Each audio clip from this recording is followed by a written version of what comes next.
Salve, salve galera! Querem crescer igual o Lutz do Cortes Podcast, ter uma renda extra e até mesmo viver de YouTube? Então confere o primeiro link na descrição e saiba mais. Em primeiro lugar, eu queria saber o que é uma ação, e o que é e como ela é precificada, porque às vezes aparece... às vezes ela cai 20% do nada. Sim. Então eu não acredito muito que seja... Não, é o seguinte, então, ação, se você for pegar qualquer livro, vai falar que é a menor parte do capital da empresa. Então quando você compra uma ação, você está comprando uma partezinha da empresa. Então vamos supor que o Master Podcast vire uma empresa. Você vai ter um CNPJ, em algum momento você fala assim, vamos fazer ações. Então você vai falar, vou fazer 1.000, 10.000, 1 milhão de ações. Aí alguém vai dar o preço por isso. Então, se for 1.000 ações e o Master Podcast custar R$1.000, o preço inicial vai ser... O preço da empresa, no caso, por exemplo, as câmeras, a estrutura... Uma empresa normalmente vale muito mais que os ativos que ela tem, porque tem um potencial de gerar. De lucro. Aí tem várias formas de dar preço em alguma coisa. A forma mais tradicional, mais correta o preço é baseado nas expectativas de lucro que esse ativo vai te dar. Então, o que você faz? Você projeta os lucros para quando? E aí que é difícil, porque até o infinito, e traz para o valor de hoje. Então, esse é uma maneira de você falar quanto vale algo. Mas quem que faz essa conta? Todo mundo faz. Todo mundo quem? Eu não sei. Quem vai investir faz, porque você tem dois momentos. A empresa... Primeiro que as pessoas confundem mercado financeiro com mercado de ações. Mercado financeiro é muito maior. Mercado de ações é uma parte pequena, tanto em volume como em número de pessoas. É fundamental, acho que pode crescer muito, mas você tem mais ou menos 3 milhões de brasileiros em bolsa. Esse número, há 2 anos, era menos de 1 milhão. Então subiu muito, mas assim, é muito pouco, 3 milhões. Se pegar o tamanho do Brasil, 208 milhões de habitantes, não é nada. Se você comparar com os Estados Unidos, 1 em cada 2 pessoas investe em ações. Então tem um mercado expandido. Aí o que se dá? Você tem 2 momentos. A empresa vai fazer sua oferta inicial. Então, você vai fazer o Master Podcast, uma hora você fala, eu quero abrir para o mercado, eu quero ter ações do marketing. Tá, mas deixa eu te perguntar. Então, o Master Podcast, ele precisa de dinheiro para comprar novas câmeras melhores. Então, eu preciso levantar um dinheiro. Não. É por isso que a empresa vai entrar? Vamos voltar. Basicamente, você tem 2 fontes de financiamento na vida. Você quer fazer um projeto, você quer comprar uma casa, você quer criar um produto, você tem 2 fontes de financiamento. Primeira fonte de financiamento, recursos próprios. Recursos próprios. Certo. Segunda fonte de financiamento, capital de terceiros, no sentido de você pegar emprestado. Então você vai lá no banco e fala, eu quero um empréstimo. Só que qual que é o problema? No Brasil, se você principalmente não tiver muito dinheiro, você não tem acesso ao crédito. Ou não existe, ou ele é muito caro. Isso restringe. Para as empresas, claro, empresas grandes têm maior. Mas quando você abre o capital, você está deixando que as pessoas sejam sócias suas. Então o cara não é um credor no sentido de se você não pagar, você vai para o Serasa. É no sentido que assim, vamos abrir o Master Podcast uma empresa, então vamos supor que vocês dois fiquem com 50% da empresa e os outros 50% você vai ter sócios disseminados. Aí você vai falar, não, quanto que vocês pagam? Normalmente quando é a oferta inicial de ações, que é a primeira vez, você tem um banco que faz a distribuição, que é um banco de investimento, e aí ele tenta ver o que chama book building, isso daí. Ele tenta ver quem quer, por que preço, para achar o preço disso. Agora vamos pensar o caso mais simples. A ação já está no mercado. Já está no mercado. Basicamente, o que as pessoas fazem?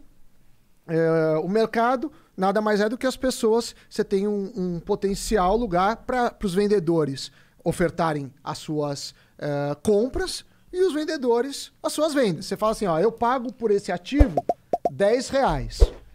Aí o outro fala, não, eu pago 8, eu pago 9. Quem dá mais vai ser o primeiro comprador na lista de ofertas. E por outro lado, você tem os vendedores. Os vendedores vão falar assim, não, eu vendo por 12. Aí o outro, eu vendo por 15, eu vendo 14. Então, vamos pensar nesse exemplo, eu quero comprar por 10 e o cara quer vender por 12. Não dá negócio. não dá negócio. Só que você tem um outro problema. E aí que eu vou voltar. Como algumas empresas... No Brasil você tem mais ou menos 400 e poucas empresas listadas em bolsa.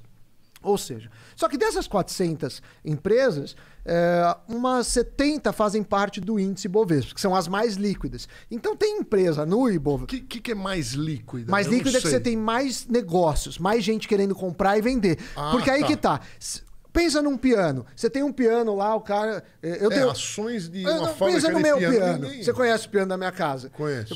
Vale uma fortuna se você for lá na internet. Mas não é verdade Ninguém isso. quer comprar, porque não tem um potencial de compradores e vendedores. E quanto menor o potencial de pessoas olhando aquele ativo, mais chance é de você pagar um preço que não seja o preço justo. Ou seja, alguém pagar muito menos porque o cara tá desesperado, ou alguém pagar muito mais porque você quer e só tem pouca gente com aquilo. Então as ações, elas têm o que seria o preço justo.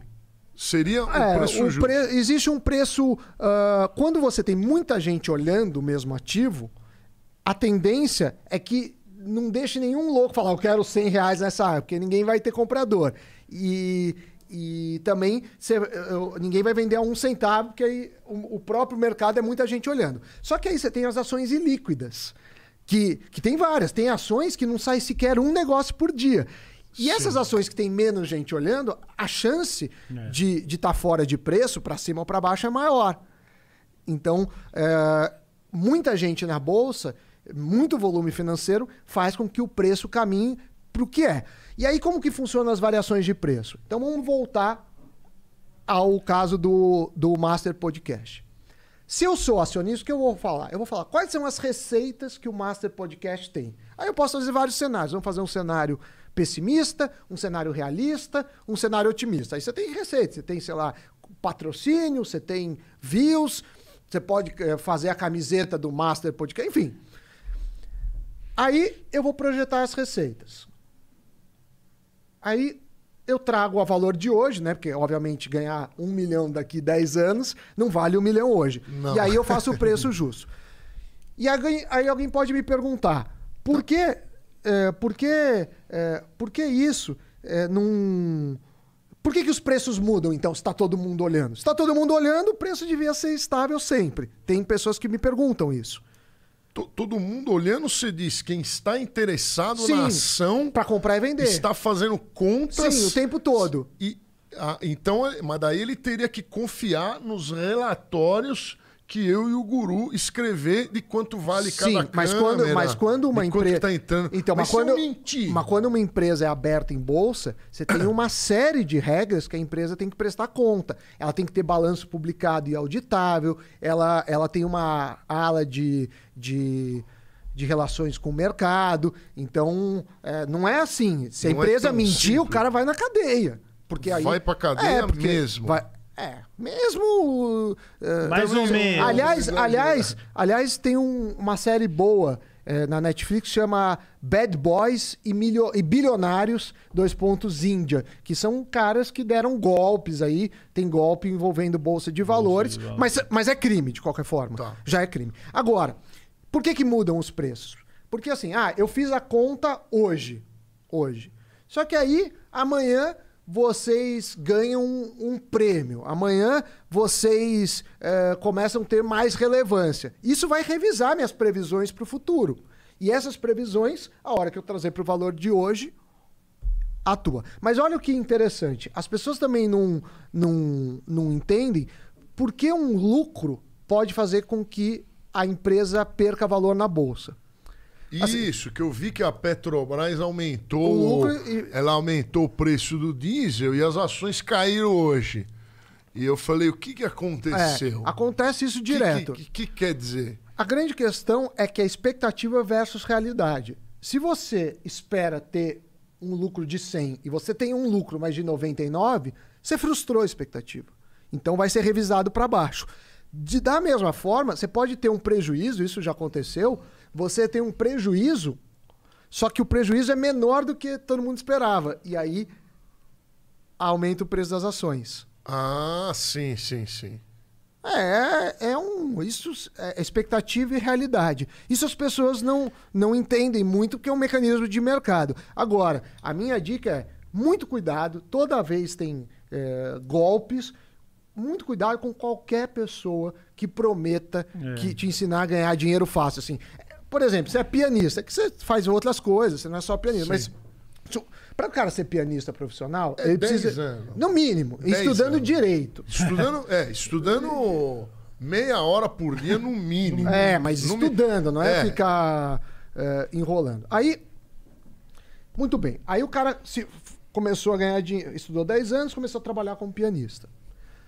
Aí o cara pensa assim, no que você estudou a vida inteira, você consegue ganhar X. Por que você vai ir para uma profissão que você não tem a menor noção, que é day trade, e do nada ganhar mais? Não faz muito sentido. É a esperança.